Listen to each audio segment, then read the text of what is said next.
os anjos, Satanás e os demônios. Graça e paz, irmãos, amigos e guerreiros em Cristo, sejam todos bem-vindos a mais um sábado de um estudo em separado dos devocionais. Para quem me conhece, sabe que eu gosto de estudar a Bíblia e já li algumas vezes por completo, mas importante é também lermos para entendermos melhor ela alguns livros de teologia sistemática. Isso irá nos ajudar a compreensão um pouco mais profundo, entendermos melhor o que os escritores da Bíblia queriam dizer em cada época. Eu indico a vocês os livros de teologia sistemática como de Wayne Grudem e Louis Beckford e do Zacarias Aguiar Severa, que eu os estudei quando fiz minha teologia presencial de 2010 a 2014. Este estudo sobre os anjos, sejam bons ou maus, o farei com base na teologia sistemática de alguns teólogos conhecidos acima, para também dar base a você, ouvinte, de um estudo sólido e didático.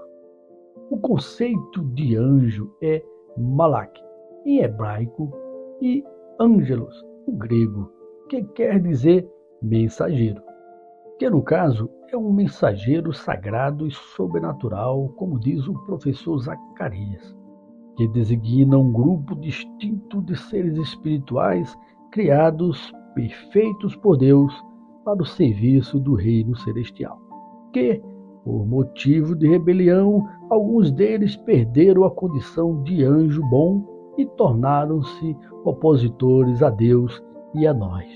Mas na batalha espiritual, que só será vencida pela mediação de Jesus Cristo, que culminando com a implantação definitiva do reino de Deus.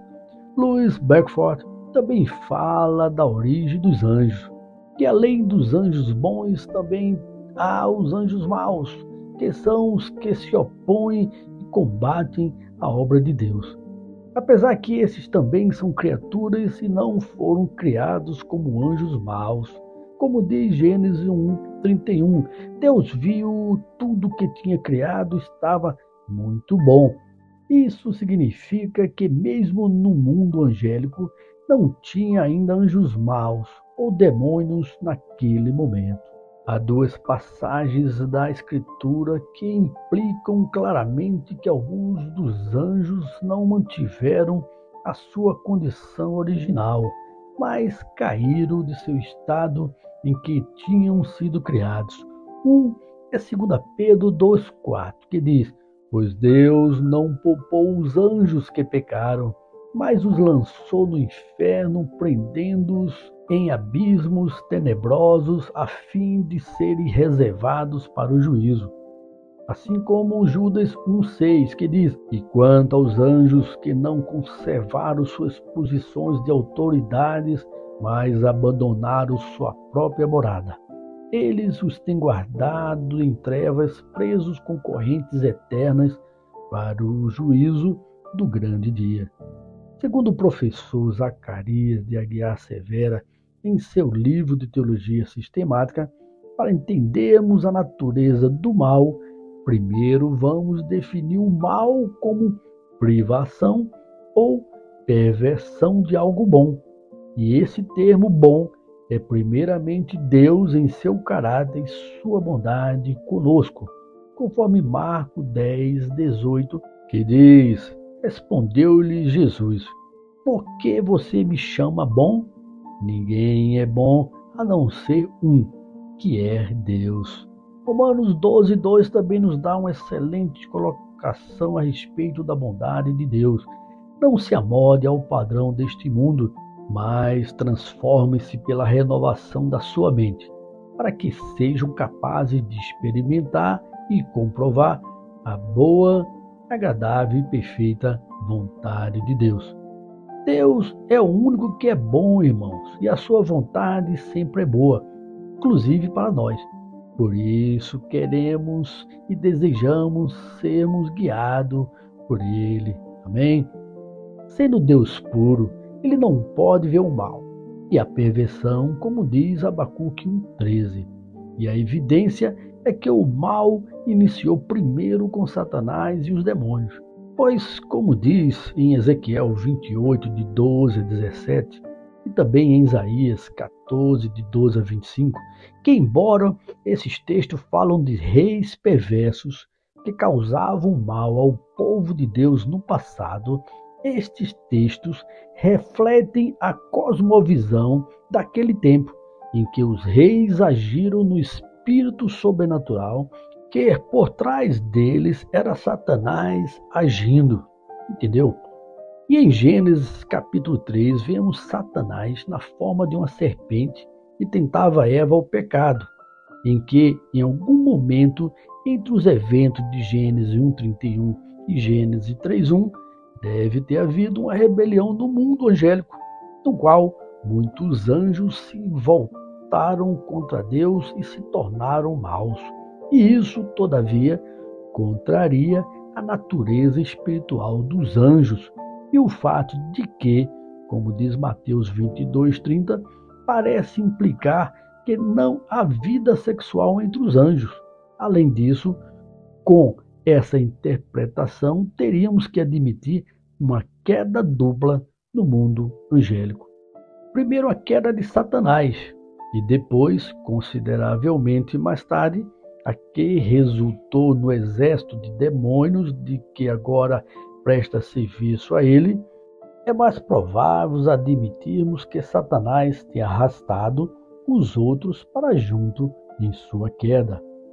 Segundo Belfort, assim como os anjos bons, os anjos maus também possuem poderes sobre-humanos, mas o uso que dele fazem contrasta-se com os dos anjos bons. Enquanto os anjos bons louvam a Deus permanentemente, lideram suas batalhas e o servem com fidelidade.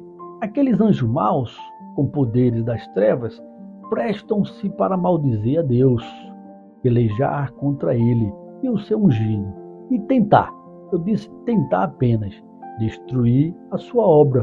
Mas Jesus disse que venceu tudo e que as portas do inferno não prevalecerão contra a igreja.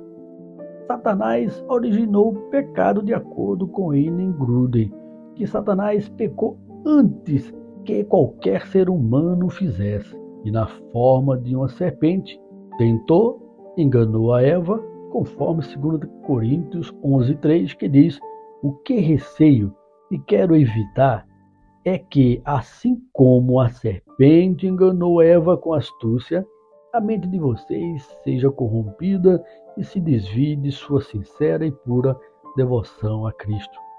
E também que Satanás foi homicida desde o princípio e é mentiroso e pai da mentira, como diz João 8,44, e que o diabo vive pecando desde o princípio, 1 João 3,8. Então, quem se opõe a Deus está na realidade imitando nada mais e nada menos que aos demônios, visto que estes que se opõem a toda a obra de Deus, tentando destruí-la. Assim como Satanás levou Eva a pecar contra Deus, Gênesis 3, também tentou fazer Jesus pecar e assim falhar na sua missão de Messias, de Mateus 4.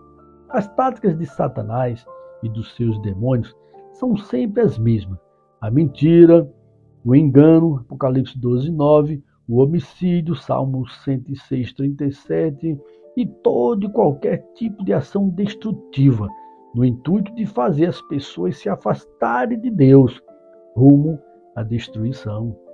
Satanás não está preocupado se você rouba, mente, mata. Ele apenas está incentivando você a pecar, desde uma simples mentira até chegar ao extremo. Ele quer que você se afaste de Deus até o fim de sua vida, pois ele e seus demônios não têm mais chances de voltar a Deus. E nós, seres humanos, ainda em vida, temos oportunidade. Por isso, nunca percam essa graça de Deus em Jesus Cristo. E hoje, volte-se a Ele, aceite-o como seu Salvador. Amém? Caso haja vítimas de ataques espirituais, devemos orar por essas pessoas, que, se for uma atividade demoníaca, em nome de Jesus será expulso, pois todos os seres humanos pertencem a Deus. E fazendo uma rápida conclusão, assim podemos dizer, irmãos e irmãs, que possamos entender que os anjos são mencionados desde o princípio ao fim, desde Gênesis a Apocalipse, que é o que mais menciona. E assim devemos aprender com os erros dos israelitas, que não devemos adorá-los, ou seja, adorar anjos, pois a Deus que devemos adorar apenas, e muito menos pecar como judeus que serviram a falsos deuses, e que são, na verdade, forças demoníacas.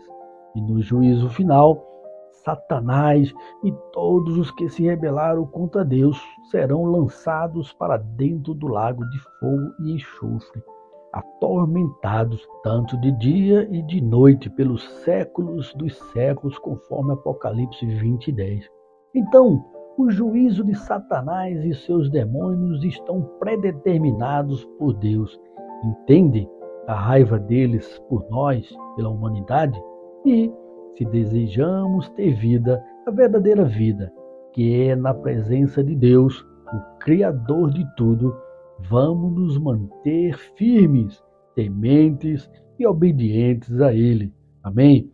Assim, finalizamos o estudo, uma importante ferramenta para nós cristãos, principalmente sobre esses temas. Contudo, sabemos que a Bíblia tem mais de 31.000 versículos, e com isso o estudo é mais extenso, entenderam?